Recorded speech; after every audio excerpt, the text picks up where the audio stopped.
Hi நேயர்களே, welcome to Vodafone வழங்கும் Madan movie matinee. லேட்டஸ்ட்டாக 2 தமிழ் படங்கள் நான் பார்த்தேன். ஒன்று வந்து கதம் கதம் அப்படின்ற படம், போலீஸ் காப் ஸ்டோரி. அது பாபு தூயவன் இயக்கம். இன்னொரு படம் சிஎஸ்கே சத்யமூர்த்தி இயக்கி இருக்கிற ஒரு த்ரில்லர். ஒன்று த்ரில்லர் கிரிமினல்ஸ் பற்றிய படம், இன்னொன்று போலீஸ் பற்றிய ஒரு படம். இன்ட்ரெஸ்டிங் இல்லைங்களா? இந்த 2 படங்களினுடைய இயக்குநர்களும் புதுயுகம் ஸ்டுடியோவுக்கு வராங்க. So will meet them.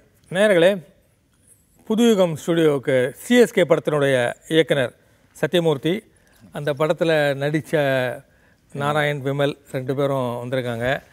Welcome you, thank you very much for coming.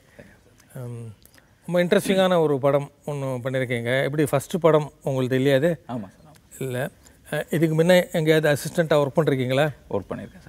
நான் வந்துட்டு டுவேட் மூவிஸில் பிரகாஷ் சாரோட ஒர்க் பண்ணியிருக்கேன். Very good. அப்புறம் வந்துட்டு இனிதுன்னு ஒரு படம் பண்ணோம் நாங்கள். அந்த படத்தில் மிஸ்டர் கேவி குஹனோட அசிஸ்டண்ட்டாக ஒர்க் பண்ணோம். இவங்களுக்கு எல்லாருக்கும் அது ஃபஸ்ட்டு படம், டெபியூ ஆக்டர்ஸாக. அதில் பண்ணீங்களா? ஆமாம். அப்புறம் ஷரண் வந்து இன்னொரு அந்த சார்லஸ் கேரக்டர் பண்ணியிருக்காரு இல்லையா நம்ம சிஎஸ்கே. ஆமாம். அவரும் இவங்க 3 பேரும் இனிதில் டெபியூ மூவி இவங்களுக்கு நான் அசிஸ்டன்ட் டைரக்டர் அந்த படத்தில். ஸோ ஒரு செட்டு ஃபார்ம் ஆயிடுச்சு. இந்த படத்தோட சிஎஸ்கேயோட கேமராமேன் வந்து அந்த படத்தில் அசிஸ்டன்ட் கேமராமேன். ஓஹோ. இந்த படத்தோட ஆர்ட் டைரக்டர் வந்து வீரமணி, அவர் வந்து அந்த படத்தில் assistant art director. Okay. So அந்த டீம் அப்படியே நாங்கள் ஓகே, எல்லாமே அப்படி தான் இருக்குது. உண்மை நீங்கள் உங்களுக்கு அடுத்த படத்துக்கும் ஆடியன்ஸும் இதே ஆடியன்ஸ் தான் இருப்பாங்க, கவலைப்படாது. எல்லாமே ஒன்றா தான் இருப்பாங்க. சரி, இந்த படம் ஐடியா எப்படி சார்? ஃபஸ்ட்டு படம் நீங்கள் ஆமாம் சார் ஒரு த்ரில்லர் பண்ணணும் அப்படின்றது. டு பி ஃப்ராங்க், எனக்கு வந்து பட்ஜெட் ரொம்ப கம்மி இருந்தது. ஓகே. பெரிய லெவலில் இருக்கிற எக்யூப்மெண்ட்ஸ் யூஸ் பண்ண முடியல. ஸோ ஹிச்காக்ஸ் அவருடைய பீரியடில் வந்து பார்த்தோம்னா எக்யூப்மெண்ட்ஸே இல்லை. ஆமாம், ஆனால் அவர் பண்ணியிருக்காரு. ஸோ அவருடைய கிட்டத்தட்ட அவரை ஃபாலோ பண்ணி தான் அப்போவே வந்து கிட்டத்தட்ட ஒரு 17-18 ஷாட்லாம் எடுத்திருக்காரு. தேவைப்படுற இடத்துல ஒரு பர்டிகுலர் சீன்ஸ்க்கு 17-18 எடுத்திருக்காரு. சில சீன்ஸ் வந்து 3-4 மினிட்ஸ்க்கு ஒரே ஷாட்டை யூஸ் பண்ணியிருக்காரு. ஸோ அதெல்லாம் வந்து ஆமாம், சைக்கோவில் இந்த ஷவர் சீன் ஒரு 2 வாரம் எடுத்தாராம் அவர். டெய்லி ஷூட்டிங்கு ஒன்லி ஷவர் தான். அந்த பாவம் ஜானட் லைக்கு வந்து உடம்பெல்லாம் தோல்லாம் பயங்கரமாக சுருங்கி ஒரு கிழவி மாதிரி ஆகிட்டாங்களாம். பிகாஸ் வாட்டர், சில்லுன்னு வாட்டர் மேலே. Correct sir. ஸோ அந்த மாதிரி அவங்க அதை நான் பார்த்தேன். ஸோ அந்த டைமில் வந்து எக்யூப்மெண்ட்ஸே கம்மியாக இருந்தாலும் எப்படி யூஸ் பண்ணியிருக்காங்க, அதை திருப்பி பார்க்கும்போது அது வந்து நமக்கு நிறைய யூஸ் பண்ண, அது நம்ம நிறைய இதுவாக இல்லைன்னா அப்போ ஐ திங்க் ஜூம் கூட கிடையாது. ஆமாம், கரெக்டாக. கரெக்ட். அதான் ஆச்சரியம் அது. சரி, அது ஒரு தைரியம் கொடுத்தது உங்களுக்கு? எனக்கு ஒரு பெரிய தைரியம் கொடுத்தது. ஏன்னா இன்னைக்கு வரைக்கும் அவர் தான் டிக்ஷனரி த்ரில்லருக்கு. ஓகே. ஸோ அது ஒரு ஆக்சுவல் இது. ரெண்டாவது, நீங்கள் சொன்ன மாதிரி முதல்ல நான் வந்து ஒரு த்ரில்லர் அப்படின்னு சொல்லும்போது மெயின் கேரக்டர் வந்து இந்த மாலில் அந்த பொண்ணை 2 பேர் சேஸ் பண்ணுற விஷயம் நான் சொல்லும்போது ஒரு சின்ன என் ஃப்ரெண்டு கேட்டான், அந்த மாதிரி ஒரு பொண்ணை 2 பேரால் பிடிக்க முடியலையா? ஆக்சுவலாக நீங்கள் சொன்னீங்க அந்த மாதிரி, சுமோ சொன்னீங்களா, அந்த மாதிரி ஒரு பொண்ணை டாட்டா சுமோவில் ஒரு 10 பேர் துரத்துவாங்க, ஓடிக்கிட்டே இருப்பான். சுமோவாலே அவளை பிடிக்க முடியாது. நல்ல ஹியூமர். நெக்ஸ்ட் காமெடி படம் எடுக்கலாம் நீங்கள், சொல்லுங்கள். அப்படிலாம் இருக்கும்போது ஏன்டா 2 பேரால் பிடிக்க முடியும்?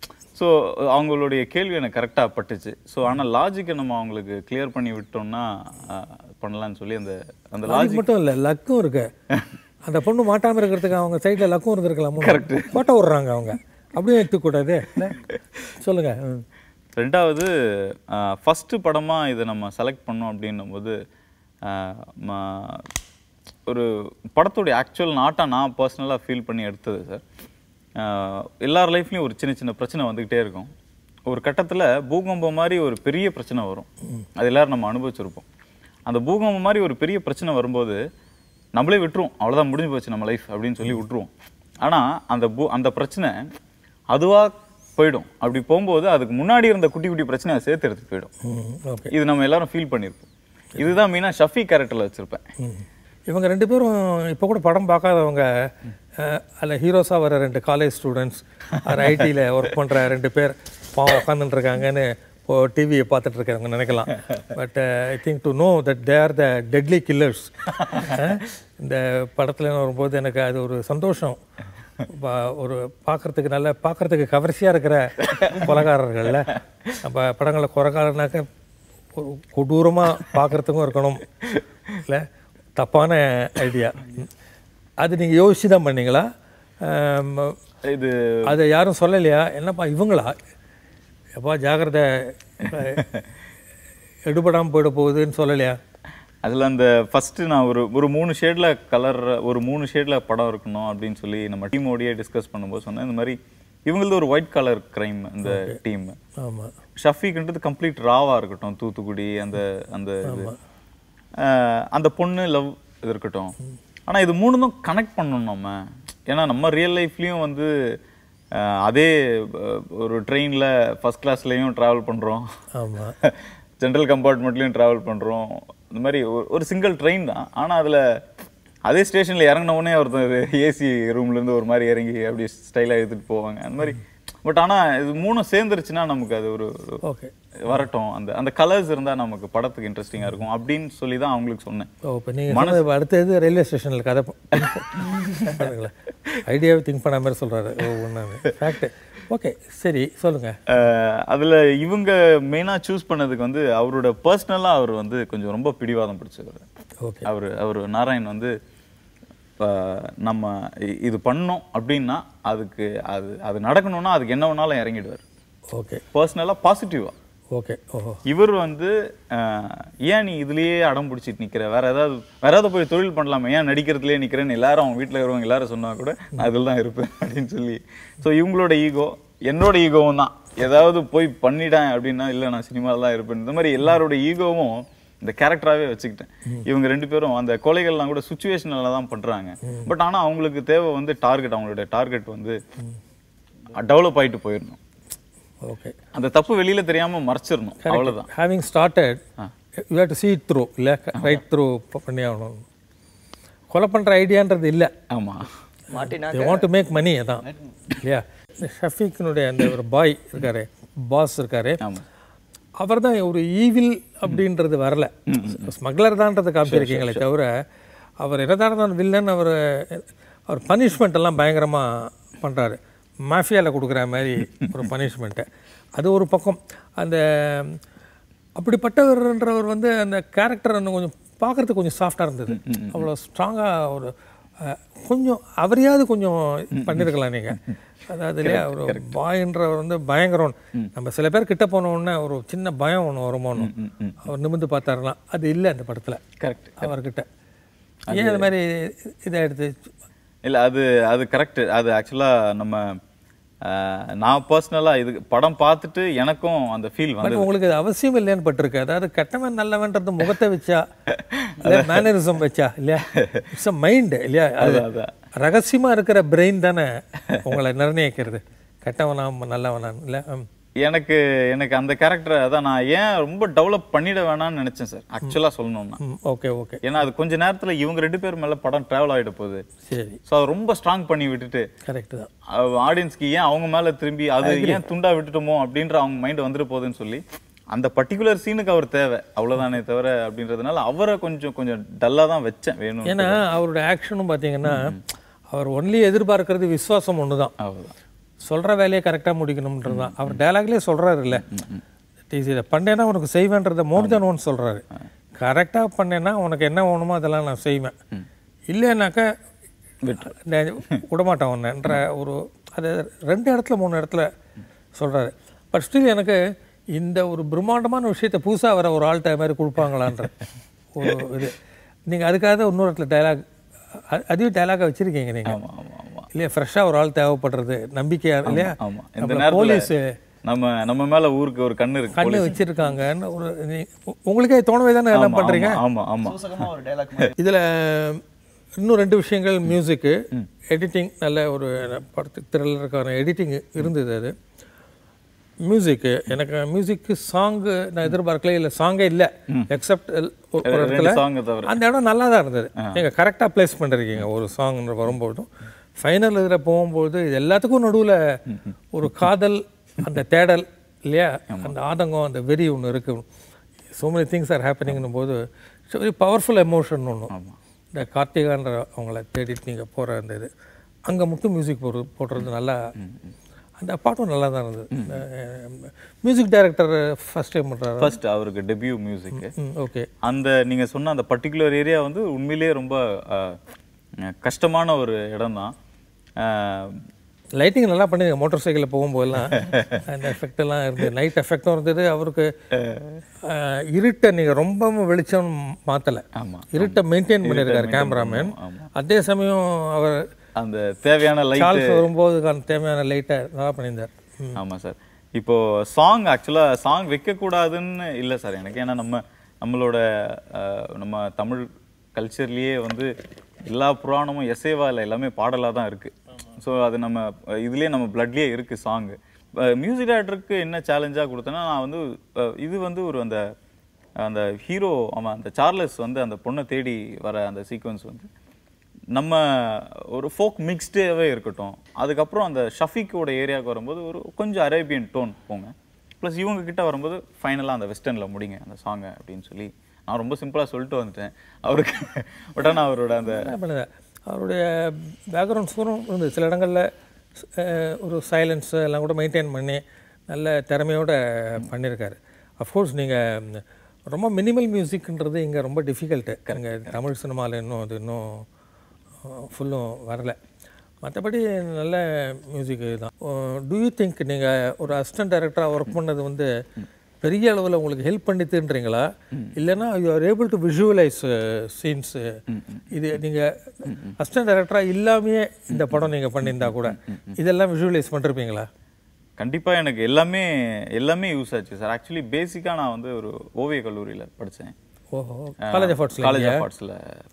என்ன சப்ஜெக்ட் பண்ணீங்க? Commercial viscom visual communication and design. நிறைய ஆக்சுவலாக நான் ஃபஸ்ட்டு என்ட்ரு ஆனது வந்து ஒரு பெங்காலி மூவிக்கு ஸ்டோரி போர்ட் ஆர்டிஸ்டாக போனேன். ஓகே. நாலந்தான் ஒரு படம். அதுவே நல்ல எக்ஸ்பீரியன்ஸ். ஆமாம். ஆக்சுவலாக நான் அசிஸ்டன்ட் டைரக்டராக போல, ஃபஸ்ட்டு நிறைய சினிமா ஆசையில் தான் வந்தேன், நடிக்கணுன்ற ஆசையில் இருந்தேன் ஆக்சுவலாக. அந்த ஃபஸ்ட்டு அந்த படத்துக்கு அந்த படத்துக்கு நான் ஸ்டோரி போர்டிங் 2 பேரில் ஒருத்தருக்கு சான்ஸ் போயிருக்கோம். அதான் சார் லைட்டாக மிஸ் பண்ணிட்டோம். சொல்லிட்டு டேரக்டராகவே இருங்க, நல்ல டேரக்டர் இருக்குன்னு பாராட்டிகிட்டே இருக்கும். ஸ்டோரி போர்டு ஆர்டிஸ்டாக போனேன். ஸோ எனக்கு பர்சனலாக அந்த டேரக்டரோட ஒர்க் பண்ணது பவன் சொல்லிட்டு அவர் அங்கே அந்த படம் என்ன பண்ணாங்கன்னு தெரியல. நான் முடிச்சு கொடுத்துட்டு வந்துட்டேன். ஒரு 10 days அவரோட இருந்தேன். பெரிய எக்ஸ்பீரியன்ஸ் ஆக்சுவலாக. அதுக்கப்புறம் டேரக்டர் ஆகணுன்ற எண்ணம் வந்துருச்சு. இருந்தது அந்த ஆசை எல்லாமே இருந்தது. அப்புறம் தான் நீங்கள் போய் ஜாயின் பண்ணுறீங்க பிரகாஷ் ராஜ். ஆமாம். அதுக்கப்புறம் எப்படி அங்கே போனோன்னு கடைசியாக பிரகாஷ் ராஜ் யூனிட் கொஞ்சம் பிஸியான யூனிட் ஆச்சு. ஆமாம், நான் போகும்போது ரொம்ப பிஸி வேறு. என்னன்னா அவரோட டாக்டருக்கு நான் டிராயிங் டீச்சர். அப்படியா? ஆமாம். நான் வந்து இப்போ இது நான் சொல்கிறது எல்லாமே காலேஜ் படிச்சுட்டு தான் இருக்கேன், முடிக்கல. அப்படி தான் எனக்கு சார் பழக்கம். சார் வந்து காலேஜும் முடித்து எல்லாம் அந்த இதெல்லாம் பண்ணும்போது சார் கேட்டார், என்ன அந்த மாதிரி சார் நான் வந்து டேரக்டர் ஆகணும். நீ ஆர்ட் டைரக்டர் ஆகியோன்னு கேட்டேன். நினைக்கலையா? ரொம்ப நீங்கள் சின்சியராக குழந்தைக்கு பாடம் சொல்லி கொடுக்கறதுக்கு வந்துட்டு இந்த திட்டத்தோடு தான் நீ வந்தியா? ஆக்சுவலாக அதான் நான் கேட்டேன், சார் நான் டேரக்டர் ஆகணும் சார். நீ ஆர்ட் டைரக்டராக ஆகணும்னு தான் கேட்பேன்னு நினச்சேன் அப்படின்னாரு. நீங்கள் ஆர்டிஸ்ட் ஆச்சு, ஒருவேளை ஆர்ட் டைரக்டராக தான் நான் கேட்கணும்னு வச்சிங்க அப்படின்னாரு. இல்லை சார் எனக்கு வந்து டேரக்டராகவும் ஆகணும் சார். ஆக்சுவலாக வந்து வெள்ளித்திரையில் ஒரு கேரக்டருக்கு நான் கேட்டேன் சார் நான் ஒரு கேரக்டர் நடிக்கட்டுமா, ஏன்னா உள்ளுக்குள்ளே நடிக்கிறா சார். எல்லாரும் வந்து திட்ட ஆரம்பிச்சிட்டாங்க, உனக்கு என்ன தான் வேணும், நீ ஆர்ட் டைரக்ஷன் ஆர்டிஸ்ட் அப்படின்னு சொல்லி பயங்கரமாக வந்து இது பண்ணு. இல்லை சார் நான் டைரக்ஷன் தான் first, second acting sir, third art direction. இப்படி சொல்லும்போது என்னை ரொம்ப கிண்டல் தான் பண்ணாங்க. பட் பிரகாஷ் சார் வந்து அன்னைக்கு ஒரு பாயிண்ட் சொன்னார், நீ ஜெயிக்கிறதுக்கு முன்னாடி இது எல்லாத்தையும் சொன்னீங்கன்னா உன்னை வந்து ஆர்வ கோளாறு, அவனுக்கே என்ன வேணும்னு தெரிலன்னு சொல்லுவாங்க. இதே நீ ஜெயிச்சப்புறம் பண்ணீங்கன்னா உன்னை சகலகலா வல்லவன்றுவாங்க. உனக்கு முதல்ல என்ன வேணுமோ அதில் டார்கெட் பண்ணி அதை முடிச்சிரு, அதுக்கப்புறம் ஒன்று போய் ஒன்றா போய்க்க அப்படின்ட்டு. ஸோ ஆனால் இப்போ எனக்கு குழப்பம் வரல உங்களுக்கு? இப்போ அதுக்கப்புறம் ஒரு கதை எழுதணும்னு நினைக்க ஆரம்பிச்சு அந்த அசிஸ்டன்ட் டைரக்டர் ஆனப்புறம் ஒரு கதை எழுதணும்னு ஆரம்பிச்ச அப்புறம் கம்ப்ளீட்டாக வந்து மற்ற எல்லாம் மறந்துடுச்சு. இப்போ நடிக்க இந்த படத்தில் ஏதாவது ஒரு சின்ன ரோல் நடிங்களேன்னு ஃப்ரெண்ட்ஸு எந்த சீனியே பண்ணலாமேன்னு சொன்னால் கூட பண்ண விருப்பம் வரல. காரணம் டைரக்ஷன் அவ்வளோ பவர்ஃபுல்லாக இருக்குது, அதுக்கு மேலே ஒன்றும் இல்லைன்றது எனக்கு பர்சனலாக ஃபீல் ஆகுது. வெரி குட், கரெக்டான கரெக்டான பாயிண்ட். ஆமாம் ஆமாம், போதும் இது ஒழுங்காக கரெக்டாக பண்ணலாம் ஃபஸ்ட்டு இது அப்படின்னு மற்றவங்க சொல்லக்கூடாது. நீ ஐ திங்க் ஆர்ட் டைரக்ஷனே பண்ணுறதுனால நீ அது மாதிரி கேட்காத வரைக்கும். ஆமாம் ஆமாம் ஆமாம். உங்களுக்கு ஒரு சின்ன பிரச்சனை இந்த படத்தில் இருக்கு. சொல்லுங்கள் சார். இந்த படத்தில் ஒரு கொடூரமான வில்லன்களாக வரீங்க நீங்கள். இது உங்களுக்கு அதுக்கப்புறம் உங்கள் ஃப்யூச்சரில் உங்கள் இதெல்லாம் பாதிக்கும்னு இன்னொரு படத்தில் உங்களை வந்து ஒரு ரொம்ப ஃப்ரெண்ட்லியான ஒரு ஹீரோக்கு ஃப்ரெண்டாக வரீங்க. முக்கியமான ரோல். நான் ஹீரோவே ஆகக்கூடாதா சார் நீங்கள் கேட்கக்கூடாதுன்னு? இல்லை சார், நான் அந்த மைண்டில் இல்லை சார் ஆக்சுவலாக. அப்போ பார்க்கும்போது ஐயோ இந்த பையன் ஹீரோக்கு ஃப்ரெண்டு ரொம்ப மோசமான ஆளாச்சே அப்படின்ற பிரச்சனை வராதா உங்களுக்கு? அந்த மாதிரி பிரச்சனை வந்தாக்க ஒரு விதத்தில் இந்த படத்தில் நல்லா பண்ணியிருக்கோன்னு ஒரு நம்பிக்கை வருது சார். பட் நான் வந்து எதுவும் சூஸ் பண்ணல, ஹீரோவாக பண்ணோம் இந்த மாதிரி பண்ணோம் அந்த மாதிரி எதுவும் சூஸ் பண்ணல சார். ஒரு கதை பிடிச்சி அந்த கேரக்டரை என்னால் பண்ண முடியும்னு ஒரு ஜஸ்டிஃபிகேஷன் வந்தால் நான் பண்ணுவேன் சார். இப்போ திருப்பி நெக்ஸ்ட் மூவியில் இதே மாதிரி ஒரு கேரக்டர் வருது, பட் ஆனால் ஒரு டேரக்டர், ஒரு பெரிய டேரக்டர், எனக்கு பிடிச்ச டேரக்டர் கூப்பிட்டாருன்னா நான் திருப்பி போய் அதை ப்ரூவ் பண்ணுவேன் சார். ஸோ அந்த மாதிரி மைண்ட் செட்டில் தான் நான் இருக்கேன். இதுதான் பண்ணணும்னு எதுவும் இல்லை. I want to break whatever roles which are coming to me, அதை கொஞ்சம் நல்லா பண்ணணும், அவ்வளோதான் மைண்ட் செட்டு. பட் அதே மாதிரி மூவியை பற்றி ஃபுல்லாக தெரியாது எனக்கு. ஸோ க்ளீஷேவும் ஆகிடக்கூடாது. இந்த மாதிரி வில்லனே பண்ணிகிட்டு இருக்கக்கூடாது. காமெடி ரோல்ஸும் பண்ணிகிட்ருக்கேன் இப்போது. காமெடி, சப்போர்ட்டிங் கேரக்டர்ஸ் எல்லாம் பண்ணிகிட்ருக்கேன். ஸோ மிக்சர் வருது இப்போதைக்கு. So I am happy about it. Very good. நீங்கள் என்ன சொல்வீங்க? இப்போ எனக்கு தெரிஞ்ச ஆடியன்ஸ் கொஞ்சம் மாறிட்டு வரான்னு நினைக்கிறேன் சார். முன்னாடிலாம் வந்து நம்பியார் சார், வீரப்பா சார்லாம் வந்தால் அவன் வரான் படிக்கல நீ இருக்கான், எம்ஜிஆர் திரும்பி பாருங்க கீழே பாருங்க அப்படின்ற மாதிரிலாம் இருந்தது காலத்தில். நேரில் பார்த்தாலே பயந்து ஓடுற காலம் இருந்தது. இப்போ மாறிட்டு வராங்க. தேட்டரில் பார்க்கும்போது திட்டுறாங்க, ரெஸ்பான்ஸ்லாம் இருக்குது, என்னடா இப்படி பண்ணுறான் அப்படின்னு திட்டுறாங்க. ஆனால் வெளியே வந்தோடனே அதே ஆர்டிஸ்ட் அங்கே பார்த்தாங்கன்னா சார் சூப்பராக பண்ணுறீங்க, நல்லா நடிச்சிருக்கீங்க வில்லன் மாதிரி அப்படின்ற அது அந்த அந்த அண்டர்ஸ்டாண்டிங் வந்துருச்சு. ஸ்க்ரீனில் வேறு, நெஜ லைஃப்பில் வேறன்ற. நானே அவர் சொன்னதுக்கு சமாதானமாக ஒன்று சொல்லலான்னு நினச்சிருந்தேன். அதுதான் இப்போ நீங்கள் சொல்லிட்டீங்க. இவரை என்டையர்லி வேறு ருக்கில் பார்த்தாக்க நீங்கள் காமெடி ரோல் பிரமாதப்படுத்துவீங்கன்னு எனக்கு தோணுது. ஏன்னா உங்கள் ஃபேஸில் இந்த கில்லர் இதுவும் இருக்குது, ஒரு காமெடியன் இதுவும் இருக்க மாதிரி எனக்கு படுறது. நான் காம்ப்ளிமெண்ட்டாக தான் சொல்கிறேன். Thank you sir. இல்லை, I have done it sir actually. இந்த ஒருக்கல் ஒரு கண்ணாடின்னு வந்து ஹன்சிகா ஃபியான்சேவை வந்து கலாய்ப்பேன் அவங்கள. Okay okay. So that worked as comedy. இப்போ this is working as negative. வர ப்ராஜெக்ட்ஸ்லாம் கூட மிக்சராக வருது sir. All supporting characters, negative, positive, plain characters எல்லாமே வருது. அது வந்தால் போகிறோம். அந்த பையன் சார்ல்ஸ் இல்லையா, அவர் வந்து அவர் மைண்டு பூரா இந்த லவ் வந்து ஒரு ப்ராப்ளத்தில் இதாக இருக்கு, அது சிக்கி இல்லையா, அதுக்காக நைட்டு பூரா அலையிறான். அந்த எனர்ஜி பூரா இல்லையா, by wants to show it by going around the city இல்லையா. அவளை ஆனால் நிம்மதியாக வீட்டுக்கு போக முடியல until she fine. That is the true love. True love நீங்கள் ஆஸ்திரேலியாவில் போய் பாட்டு பாடுறது இல்லை இல்லையா. மோட்டார் சைக்கிளில் நைட்டு பூரா சுற்றுற ஒரு கேரக்டரை நீங்கள் காட்டும்பொழுதே அந்த இடத்துல அந்த காதலினுடைய எஃபெக்டிவாக வந்துடுறது. Thank you so much sir. First நீங்கள் தான் ஆக்சுவலாக, நான் யாருமே இன்னும் அதை பற்றி சொல்லியே நினச்சிக்கிட்டே இருந்தேன். கரெக்டாக நீங்கள் இல்லை அவ்வளோதான். அது வந்து நம்ம தப்பாக அது பண்ண வேண்டிய அவசியம் இல்லை. அது எஃபெக்ட் நல்லாயிருக்கும். கடைசியிலலாம் கூட சரி, அவர் உள்ளே போகிறாரு, உள்ளே போய் சண்டையெல்லாம் போடும்போது அவரை ஹீரோவாகவே நீங்கள் காட்டல. ஒரு சாதாரண இளைஞன் எப்படி போய் ஒரு கில்லர்ஸை எதிர்கொள்வானோ அப்படி தான் இருந்தது. அவர் உள்ளே போய் டைவ் அடித்து அந்த மாலில் அந்த செவுத்தில் காலை வச்சு பல்ட்டிலாம் அடிக்கிறதுக்கு வாய்ப்புகள் நிறைய இருந்தால் கூட அவர் ஒரு தள்ளுமுள்ளு சண்டை தான் போடுறாரு. அந்த இடத்துல அவர் உயிருக்கு ஆபத்துன்ற மாதிரியே தான் இருக்கும். இவங்க அவரை பார்த்து பயப்படுற மாதிரியும் இல்லை. இதெல்லாம் ஒரு அத்தென்டிசிட்டி அந்த காட்சிகளுக்கு இருந்தது அந்த இதில். நீங்கள் ஏன் இதில் வந்து ஒரு கிறிஸ்டியன் முஸ்லீம் எல்லாமே இது பண்ணீங்க? அது சொசைட்டியோட கிராஸ் செக்ஷன் இருக்கட்டும்னா. ஆக்சுவலாக நான் என்னோட நேட்டிவ் வந்து ஆம்பூர் சார். ஓகே. ஸோ அங்கே ஃபுல்லாக முஸ்லீம்ஸ் ஆம்பூர். அந்த கலர் எனக்கு அப்படியே இருக்குது மைண்டில். என்னோட ஃப்ரெண்டு ஷஃபீக்ன்றவன் என்னோட க்ளோஸ் ஃப்ரெண்டு. ஆக்சுவலாக அந்த நேம் ஓகே. நான் என்னோட கிரிக்கெட் டீமோட கேப்டன் அவன் அந்த. ஸோ அது ஒரு பக்கம். சார்லஸ்ன்றதும் வந்து இங்கே சென்னையில் நான் பண்ணும்போது இங்கே ஒரு கலர் பார்த்தேன். நான் எங்கள் வீட்டில் வந்து டோட்டலாக முருகரை கும்பிட்டுட்டு ஓகே அந்த மாதிரி இருக்கும் என் வீடு. வெளியில் வந்தேன்னா என்னோட ஃப்ரெண்ட்ஸ் எல்லாரும் மேக்ஸிமம் முஸ்லீம்ஸ். ஓகே. இங்கே சென்னைக்கு வந்தப்புறம் நிறைய ஃப்ரான்சிஸ் சேவியர்னு என்னோட ஒரு ஃபாதர் என் கூட படித்தார்.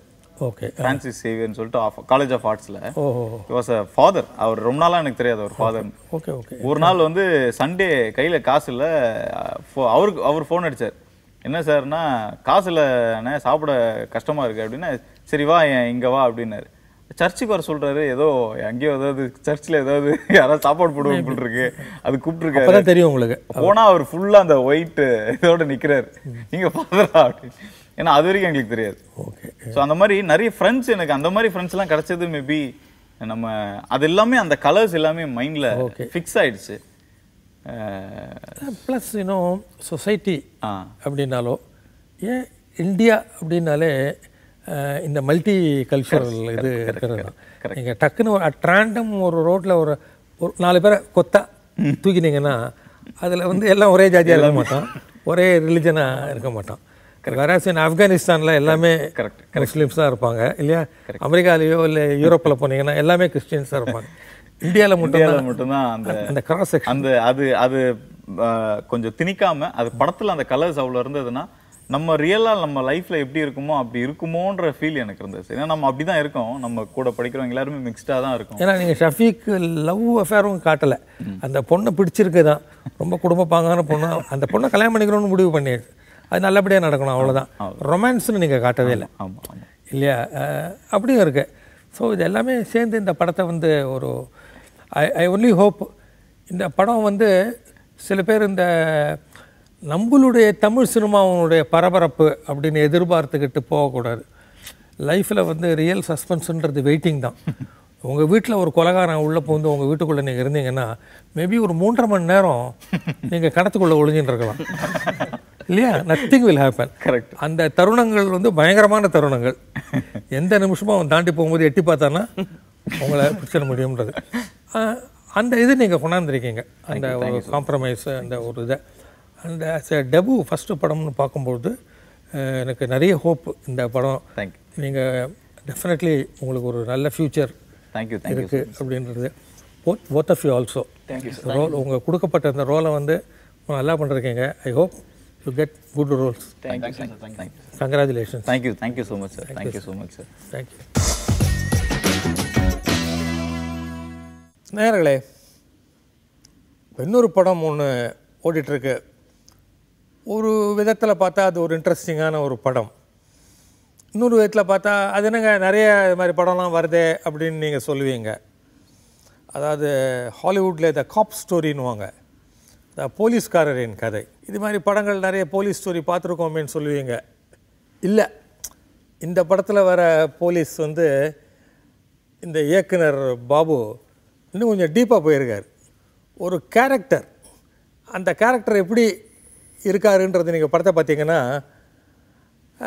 ரொம்ப இன்ட்ரெஸ்டிங்கான ஒரு போலீஸை மோசமாக சித்தரிக்கணுன்ற அர்த்தத்தில் எடுக்கப்பட்டதாக எனக்கு படலை. ஒரு ரியலிசம் இருக்குது. அதாவது போலீஸ்காரர்கள் வந்து எந்த அளவுக்கு நல்லது கெட்டது ரெண்டும் பண்ணுவாங்க, எப்படி அவங்க ஒரு மாதிரி பேலன்ஸ் பண்ணுறாங்க, அது தேவையான்றது வேறு விஷயம். ரொம்ப நேர்மையான போலீஸும் இருக்காங்க இல்லைங்களா? எந்த டிபார்ட்மெண்ட்லேயும் நேர்மையானவங்க அப்படின்றது தனி ஜாதி. இதில் அவங்களும் வராங்க. இன்ஃபேக்ட் இதில் நந்தா பண்ணிருக்கிற ரோல் வந்து ஒரு நேர்மையான இது. ஆனால் அவர் எதுக்கு இருக்காருன்னா, இந்த மெயின் ரோல் நட்ராஜ் பண்ணிருக்காரு பாருங்க, அந்த இன்ஸ்பெக்டர் ரோல் வந்து இவரால் கான்ட்ராஸ்ட்டு எஃபெக்ட் ஜாஸ்தியாக இருக்குது. ஸோ சரி, இதை பற்றி நான் மேலே விளக்கிறத விட மிஸ்டர் பாபு அவரோட இதை பற்றி கேட்போம், அவருக்கு எப்படி இந்த ஐடியாலாம் வந்ததுன்னு. First of all thank you very much for coming sir. I welcome you to Puthuyugam studios. சொல்லுங்கள், எப்படி இந்த ஐடியா வந்தது?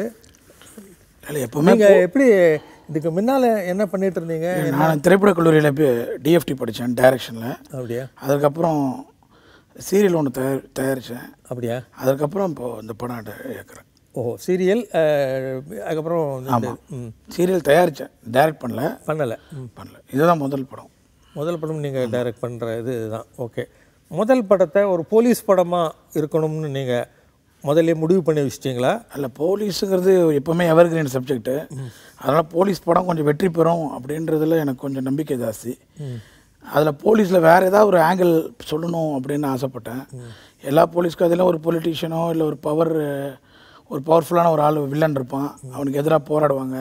இதே தான் எல்லா படத்துலையும், சிங்கம் வரைக்கும் அதை தான் பண்ணிட்டு இருந்தாங்க. Very good, correct. அதனால் அது இல்லாமல் வேறு ஒரு ஆங்கிள் பண்ணணும் அப்படின்னும் போது என்னுடைய குடும்ப நண்பர் வந்து முரளின்னு ஒரு ஏடிசி, ஒரு ரிட்டையர்டு, அவர்கிட்ட அடிக்கடி நான் பேசிகிட்டு இருக்கும்போது அவருக்கும் மேலதிகாரிகளுக்கும் உள்ள ஈகோஸு, இந்த அவர் கீழே வேலை பார்க்குறவங்களோட அனுபவங்கள், இதை பற்றிலாம் அவர் காமெடியாக நகைச்சுவையாக பேசிகிட்டு இருப்பார். இதே ஒரு கதையாக பண்ணால் நல்லா இருக்குமே, அந்த ஆங்கிள் இது வரைக்கும் யாரும் சொல்லலையே அப்படிங்கிறனால இந்த கதையை நான் தேர்ந்தெடுத்தேன். அதில் வந்து இந்த நெட்டிங்கிற கேரக்டர் இது மாதிரி நடிக்காத ஒரு ஆளை போடணும் அப்படின்னும் போது எனக்கு அந்த நட்டியோடைய பாடி லாங்குவேஜ், மிளகா படத்தில் அவரோட பாடி லாங்குவேஜ் எனக்கு ரொம்ப பிடிக்கும். அவர் டைலாக் டெலிவரி, பாடி லாங்குவேஜ் எல்லாமே இல்லை. ஸோ அந்த இன்ஸ்பெக்டர் கேரக்டருக்கு அவர் தான் சூட்டபுளாக இருப்பார் அப்படின்னு போனோம். நந்தா வந்து எனக்கு திரைப்படக் கல்லூரியில் எனக்கு ஜூனியராக இருந்தவர். எனக்கு அவர் அப்போ இருந்தே தெரியும். அவர் ஒரு ஸ்ட்ரிக்ட் போலீஸ் ஆஃபீஸர், கரெக்டாக இருக்கும். அவருடைய பாடி லாங்குவேஜும் ஸ்ட்ரிக்ட் போலீஸ் ஆஃபீஸருக்கான பாடி லாங்குவேஜில் மெர்ஜா வருங்கனால அவரை அந்த கேரக்டரில் போட்டேன். கரெக்டான காஸ்டிங். நட்டி வந்து இந்த படத்தில் தூள் கிளப்பியிருக்காரு. இந்த ரோல் நீங்கள் எழுதியிருக்கிற விதம், அவர் அந்த கிண்டல் நக்கல் ரொம்ப சர்வசாதாரணமாக அக்கிரமங்களையும் பண்ணுறது, அதே சமயம் வந்து அவர் ரொம்ப மோசமானவர் கிடையாது. அவருக்குன்னு சில திட்டங்கள் கட்டுப்பாடுகள்லாம் வச்சுருக்காரு. சொல்லுங்கள். இல்லை, போலீஸ் ஆஃபீஸரில் 3 வகையாக இருக்காங்க. ஒன்று வந்து ஆனஸ்ட்டு, இன்னொன்று டிஸ்ஆனஸ்ட்டு, இன்னொன்று கரப்டடு. டிஸ்ஆனஸ்ட்டு வந்து தவறானவங்க கிடையாது, ஆனால் துணை போக மாட்டாங்க, கண்டுக்காமல் போட்டுட்டு போயிடுவாங்க. நம்மளுக்கு எதுக்கு இந்த வம்பு, அந்த மாதிரி ஒரு வகை இருக்குது. இந்த படத்தில் இன்னொரு எஸ்ஐ வினோதன் ஒருத்தர் பண்ணியிருக்காரு, கண்ணன் ஒருத்தர். அவர் டிஸ்ஆனஸ்ட், படத்தில் செத்து போயிடுவார். அவர் படத்தில் செத்து போயிடுவார். அவர் வந்து டிஸ்ஆனஸ்ட், அதாவது வந்து எதிர்த்து கேட்காம ஆனால் கண்டுக்காம, ஆனால் இதெல்லாம் தப்புன்னு அவருக்கு தெரியும், அது டிஸ்ஆனஸ்ட். ஆனஸ்ட் வந்து நந்தா, கரப்டட் வந்து நட்டி. இந்த 3க்கும் கான்ட்ராஸ்ட் காமிக்கணுங்கிறதுக்காக அந்த 3. அதனால தான் நான் முதலே சொன்னேன் இதில் வித்தியாசமான போலீஸ் இது வழக்கமான இது இல்லைன்னு. சொல்லுங்கள், அதை வச்சுங்க. அதனால தான் இந்த 3 கேரக்டரு. ஆனால் இவங்க எல்லாரையும் சேர்த்துறதுக்கு ஒரு வில்லன் வேணுங்கிறதுனால தான் எல்லா கமர்ஷியல் படத்தில் இருக்கிற மாதிரி ஒரு வில்லன் வச்சோம். அது மட்டும்தான் கொஞ்சம் கமர்ஷியலாக இருந்தது. ஆமாம், ஆனால் அது இருந்தால் தான் வந்து இந்த 3 பேருடைய ரியாக்ஷன்ஸு அவங்களுக்குள்ள அந்த கோர்வை கொண்டு வர முடியும். Very good. இல்லைன்னா அது ஒரு எல்லா கேரக்டரும் தனித்தனியாக நிற்கும். அதனால தான் ஒரு கமர்ஷியலாக இருந்தாலும் பரவாயில்லன்னு எல்லாத்தையும் சேர்க்குற மாதிரி ஒரு கேரக்டர். இந்த கதம் அப்படின்றத ஒரு விளக்கம் சொல்கிறீங்க. ஆமாம், பயம் அப்படின்றத இல்லை கதம்னா கோபம்னு அர்த்தம். கோபம். திருக்குறளில் கதம்ங்கிறது வந்து தமிழ் வார்த்தை தானே? தமிழ் வார்த்தை, அது தமிழ் வார்த்தை தான். திருக்குறளே இருக்குது, கதம் மார்க்கு அப்படின்னு ஒரு இது இருக்குது. அது நான் வந்து என்னோடய படத்தோடைய டைட்டிலே போட்டிருக்கேன். எந்த திருக்குறள்னு கதம்னா கோபம், சீற்றம் அப்படின்ற அர்த்தம் வருது. அது ஏன் அது மாதிரி ஒரு போலீஸ் ஸ்டோரிக்கு ரொம்ப வித்தியாசமான தலைப்பாக இருக்குது. இல்லை, 2 பேருடைய கோபத்தை பற்றிய கதை தான். இந்த கதம்ன்ற டைலாக வந்து ரஜினி யூஸ் பண்ணிருக்காரு. அவன் ரஜினி வந்து கதம்னு சான்ஸ்கிரிட்ல யூஸ் பண்ணிருக்காரு. ஆமாம், முடிஞ்சு போச்சுன்னு. ஆனால் இது வந்து நான் அந்த மீனிங்கில் யூஸ் பண்ணல. 2 ஹீரோவுடைய கோபத்தை பற்றிய கதைங்கிறதுனால கதம்னு வச்சேன். ரஜினியோட பஞ்சு இருக்கிறதுனால இது ரஜினி ரசிகர்களை ரீச் ஆகும், நம்மளுக்கு படம் பார்க்குறக்கான ஒரு ஊன்றுகோல், ஒரு ஊந்துதல் இருக்கும் அப்படிங்கிறனால அதை வச்சேன். ஆனால் தமிழ் அர்த்தத்தில் தான் வச்சேன். அப்படியா? ஓகே. சென்சார்லேயும் இது கேட்டாங்க, இதுக்கு பதில் சொன்னால் ஏற்றுக்கிட்டாங்க. ஓகே. அதே சமயம் கமர்ஷியலாக நிறைய சேர்த்துருக்கீங்க. இன்ஃபேக்ட் எனக்கு அது தேவையானப்பட்டது, பட்டு தப்பாக தெரியல. நட்டி ஒரு குத்துப்பாட்டுக்காரர் இல்லை, ஆமாம், ஒரு டான்ஸ் இதுன்னு தனியாக விட்டா அவங்க ஆடுறவங்க தான் அப்படின்ற இல்லை, அதான் அர்த்தம் இல்லை? நீங்கள் எதிர்பார்த்த அந்த இது ஆடியன்ஸ் ரியாக்ஷன் உங்களுக்கு எப்படி வந்திருக்கு இந்த படத்தில்? இல்லை, இந்த ஆடியன்ஸ் ரியாக்ஷன் ரொம்ப நல்லா இருக்குது. என்னென்னா, நான் எந்தெந்த சீனில் கைத்தட்டல் வரும்னு நினச்சனோ அந்த சீன்களெல்லாம் மக்கள் கைத்தட்டினாங்க. முக்கியமாக ஏதாவது சீன் சொல்லுங்கள். இது மாதிரி முக்கியமாக அந்த நட்டி பேசுகிற அந்த தொலைக்காட்சிகள், அந்த பில்டர் சீன்கள், அப்புறம் வந்து சாதாரணமாக எடுத்த ஒரு சீன், அதாவது எனக்கு ஒரு விஜயகாந்த் படம் பார்த்த மாதிரியே இருந்தது அப்படின்னு பிரேமநகர் சொல்லும் போது போ ரஜினி படமே பார்ப்பேன். இந்த சீனில் ஒரு 15-20 நிமிஷத்தில் எடுத்த சீன், ஜாலியான சீன். அதெல்லாம் அப்புறம் இன்டர்வலுக்கு முன்னாடி 2 பேரும் மோதிக்கிற சீன், அந்த சிட் ஃபண்ட் மேட்டரில் நந்தாவும் நட்டியும் மோதிக்கிற சீனு எதிர்பார்த்ததை விட ரொம்ப நல்லா கிளாப்ஸ் வந்தது தேட்டரில். போலீஸ் பற்றி எடுக்கப்படுற படங்கள் தமிழ் சினிமாவில் ஒரே மாதிரி தான் இருக்குது. அது சொன்ன உடனே நமக்கு ஞாபகம் வரவங்க விஜயகாந்த், சரத்குமார் தான். அப்படி இருக்கும்பொழுது ஒரு போலீஸ் ஆஃபீஸரை வந்து dangerously bad, but at the same time என்னமோ ஒரு கவர்ச்சி அவர்கிட்ட இருக்குது. பார்க்கும்போது ஜனங்க ரசிக்கிறாங்க, அந்த நெகட்டிவ் ஆன்டி ஹீரோ கேரக்டரை பண்ணுறாங்க. ஸோ அப்படி ரியலிசம் போய்டுறது. அதே சமயம் ஒரு சின்ன காட்சிகள், ஒரு நந்தாக்கு ஒரு டூயட்டு, இது மாதிரிலாம் வச்சு இந்த படத்தை வந்து கமர்ஷியல் பயம் உங்களை ஒரு அற்புதமான வாய்ப்பு, ரொம்ப ரியலிஸ்டிக்காக அந்த deep dark shades of policeman நீங்கள் கொண்டாந்துருக்கக்கூடிய வாய்ப்பை கொஞ்சம் தவற விட்டதாக ஃபீல் பண்ணுறீங்களா? இல்லை, இந்த படத்தில் நான் தயாரிப்பாளராகவும் இருந்தேன். நானும் ஒரு தயாரிப்பாளராக இருக்கிறனால தயாரிப்பாளராக சேஃப் ஆகணுன்ற ஒரு கொஞ்சம் பயம் இருந்தது. அது நான் முதல்ல வெளிப்படையாக சொல்லுங்கள். என்ன அது உங்கள்கிட்ட நான் முன்னாடியே சொன்னேன், எனக்கு அந்த கமர்ஷியல் பயம் கொஞ்சம் இருக்குது. ஏன்னா அது முதல் படங்கிறனால அந்த பயம் இருந்தது. நம்ம ரொம்ப ரியலிஸ்டிக்காக சொல்லிட்டா அது ஏற்றுக்குவாங்களா அப்படின்ற ஒரு பயம் இருந்தது. அதனால் கொஞ்சம் கமர்ஷியலாக சொல்லிட்டா நல்லாயிருக்குமே அப்படின்னு கமர்ஷியலாக சொல்லியிருக்கேன். நீங்கள் வந்து நட்டிக்கு வந்து அவருக்கு என்ன கைண்ட் ஆஃப் ஒரு ஃபேமிலின்னு ஒன்று நீங்கள் எதுவும் காட்டலை.